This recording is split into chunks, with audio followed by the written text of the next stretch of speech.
Hi there, my name's Aaron Short and welcome to my YouTube channel. And today I'm talking about Martin Authentic guitars.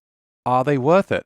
Who are they for? Let's talk about it. So what are Martin Authentic guitars? And by the way, these are the aged versions. So you can get both the aged version and the non-aged version. These are recreations of the exact guitars from that year. The Dreadnought that I have is a 1937. So what Martin have done is they've gone to their museum, taken the guitar from 1937 and basically recreated it using their modern factory and slightly more affordable materials. The reason I say that is that the original guitars would have used Brazilian rosewood, which now starts at $25,000 just for the wood. These guitars are more in the range of $5,000 to $10,000, and so obviously they won't use the Brazilian rosewood. This D28 uses Madagascar rosewood, and the new version of this uses Guatemalan rosewood because, again, this is getting rare as well. This looks very much like Brazilian. If you look at it, it's very, very nice looking. And that's the closest they can get. Otherwise, they try to get the specs as close as they can. So this guitar uses an Adirondack top, which is what they would have used back in the day. We have a long, glued-in saddle. This makes it hard to use an undersaddle pickup, but I guess you probably won't want to install an undersaddle pickup in a guitar this rare and exclusive and expensive, maybe. You can still install a Soundboard transducer pickup in it if you want to. Then you'll have to make the end pin bigger, which again you may not want to do on a guitar like this if you're buying it as a collector, but you do have that option. This guitar has a truss rod. All the guitars have a truss rod, but this is non-adjustable. You cannot go in there and adjust the truss rod. The neck is also pretty thick, but kind of thin down at the open position, and then it gets much fatter towards the 12th fret. Not in a bad way, but it does get fatter, and I guess that helps with the stability as well. These two guitars I'm showing you today also have the VTS aged top, and the bracing is also Adirondack with the VTS. So all those kind of classic things that Martin purists will tell you are the best. Take a look as well at the aging. None of this was done by me. This is a mint guitar, believe it or not, but it's been aged at the factory to look like it's been played since 1937. You could even see the aging on the pickguard if you look in the light there. There's scratches there. There's also some aging there at the headstock where your hand would be, or a capo maybe. The back of the neck is clean, but the very top of the neck there also has wear where your hand would go. So as you can see, apart from the back and side wood, a very faithful recreation. Even the inside is slightly aged as it would be on the actual guitar.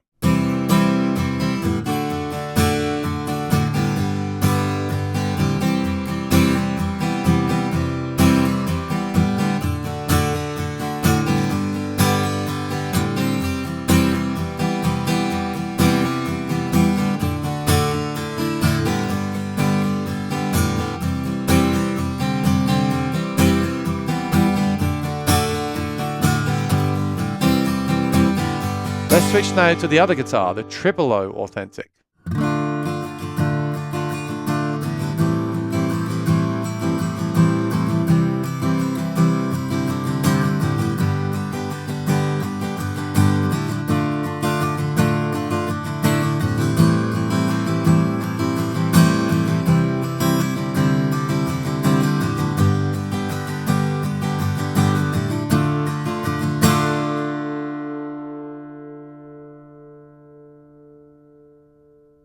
This guitar is the same, but it's a tripolo, so it's a short scale guitar, and this does have an adjustable truss rod. This has East Indian back and sides and an adjustable truss rod, unlike the other guitar. So you can make adjustments to this, and this is called a custom authentic, and this is offered by certain Martin dealers. Let's take a close-up of this one. As you can see, it's got that authentic amber tone finish to it. I really like it. I'm not a big fan of the Martin Sunburst at all, but this is really, really nice. I love the color and the way they've done it. You can see this also has the aging, not too much, but some, and the finish is that kind of semi-gloss. You know, it's not satin, it's not gloss. It's just really, really nice.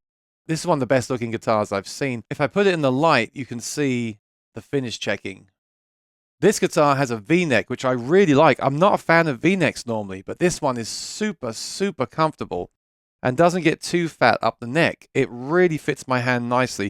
And if I was going to have a V-neck, it would be this one. They really nailed the neck on these guitars. I'll show you the back and sides. This is East Indian rosewood, but very, very nice East Indian rosewood. I did have a strap button installed on here. There's also a pickup in here. It's not an undersaddle because you've still got the glued-in saddle, but this is the Baggs Lyric. So it's just a microphone inside the guitar, which works really well in a guitar like this. And if we check out the headstock, you'll see the tuners are aged. And again, just some light checking in the finish. I'm still unsure about the relicking thing, especially on electric guitars, and now they're doing it to acoustic guitars. I'm not really sure how I feel. The aging does add cost to these models as well. Normally, I'd say if I bought like a modern Fender or something, I wouldn't want it relicked. I kind of get it with these because they are based on guitars from almost 100 years ago. So for years on the forums, I'd read that the original Martins based on this spec, or I should say these are based on their spec, are the best and nothing else compares. They're louder, they're more resonant, they're just better in every way. They're cannons, they're banjo killers, right? All these kind of things. And for years, I really wanted to try them because I felt like they are the creme de la creme. Well, they are amazing. They sound amazing. The good things about them are as follows. First of all, both of these guitars are incredibly light. I really like a light guitar, and these are no exception. And it's because the tops are very thin. The wood has the VTS treatment, which takes some of the moisture out. It makes them very light, and I think that's really great. I don't like feeling a heavy guitar. Second of all, they're very resonant, probably for that reason. The fact they are so lightly braced and have such thin tops makes them incredibly resonant. So when you're playing them, you really feel them moving. And I think a lot of acoustic players really look for that. That's not always great on a loud stage. My current stage guitar is a Cole Clark, and it's pretty stiff. It uses all Australian blackwood, which is very stiff and doesn't really resonate much at all. That means it won't resonate and it won't feed back as much, and it sounds better plugged in. These are probably not going to be plugged in. These are probably going to be played acoustically, right? And they're going to excel because they're going to be resonating against you and throughout the room. That is a plus for me. I like that in a guitar. That's why I like Martin guitars. And the third thing is they're both really loud. They're very loud guitars. Again, probably because they have those thin tops and they've got all these premium woods like the Addy and the VTS and the hide glue construction.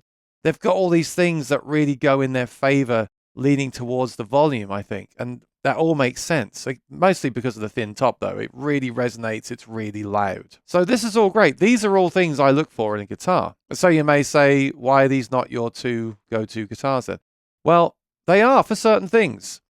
These are clearly for bluegrass players, in my opinion. And the reason I say that is that both of these guitars and other authentic guitars I've played in stores are very direct, powerful, brash, and dry. They're the words that I've got. I always use that word dry. And what that means to me is when I play single notes on it, when I do fingerstyle on it, on any of these authentic guitars, it really excels.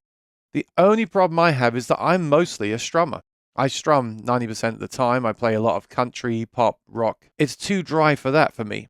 There's a sweetness in the modern guitars that these don't really have, or don't have as much of. Now, that could be a negative. I can see why people that play bluegrass will go on a forum and say, don't buy a modern Martin. They're not the same as the old ones. You need to get an old one. I totally see that. And you could put that down to the fact that the modern ones are not as good, if that's the kind of music you play. However, because I do strum a lot, I actually think some of the modern Martins work better for me. Now, not all of them, and I'd say these ones are more consistent. These are made in the custom shop, and that does give them a certain level of quality as well above the standard series. I've found these to be very consistent so far. Even so, that sound isn't the main sound that I'm going for, and you'll hear it in the video. I've got other videos on my channel as well playing the D28 Authentic, where I do compare it to other Martins, and you'll hear what I mean there as well. But for me, that's it. These are amazing for fingerstyle, lead playing, and bluegrass, as you would expect. But when it comes down to more contemporary strumming, I actually think the modern guitars can be better. They also have a non-glued-in saddle, so you could install an undersaddle pickup if you need that for a certain gig. They all have the truss rod now since the 80s, so you can make those adjustments in the neck. And they're more affordable, but that's not really part of the argument. The argument really is, should you look at authentic and the genuine old guitars as well? They're hard to find. They're incredibly expensive. These are as close as you can get, at least on paper, So if you play those styles I mentioned, you should definitely check these out.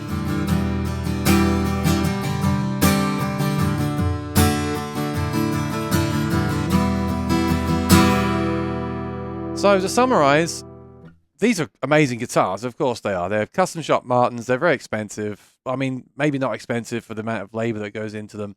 They're great guitars, but they're great for specific players and playing styles, in my opinion. You may strum these and think they're the best thing you've ever heard. For me, I think these are great at fingerstyles, especially the Triple O for fingerstyle, the D28 for bluegrass and flat picking on lead lines. There's probably nothing better. But if you play a wide range of styles and modern styles and strum a lot, you might want to look at something like a modern D18, the D18 reimagined, the HD28 reimagined, the D42 reimagined, the M36 reimagined. They may be better for you and save you some money. So if you've got these, if you played these, let me know what you think in the comments below. As always, thanks for watching the video. Please subscribe and ring the bell if you're new here, and I look forward to seeing you in the next video. Take care and be well. Bye-bye.